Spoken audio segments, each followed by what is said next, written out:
Էս մեր աստղաշենն է։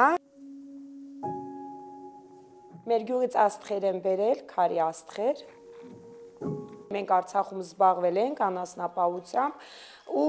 100-ից ավելի խոշոր եղջերավոր ենք ունեցել ու նորից որոշել ենք, որ ստեղ ոտիկ կաղնելու համար նորից առնենք։ Սովորել եմ նաև մատնահարդարում, իմ հաճախորդների տանն եմ ընդունում։ Երբեք չեմ պատկերացրել էլի, որ կարանամ ինչ-որ մատնահարդարումով զբաղվեմ։ Ճիշտ է, դժվարությունների առաջ ենք կաղնում, բայց նենց ենք անում, որ հաղթահարենք հանուն մեր երեխաներին, որ կարանանք նորից ոտի կաղնենք ու ապրենք։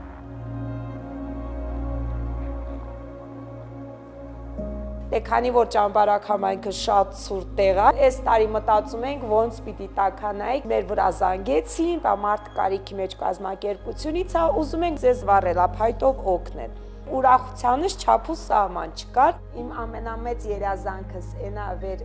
մեր բարբառը միշտ ինի։ Վեր մեր Ղարաբաղը մի մարդում տեսնում, հետը մեր բարբառավը խոսում ու մին 3-4 օր հանգստանում, քանի վեր իմ բարբառս է։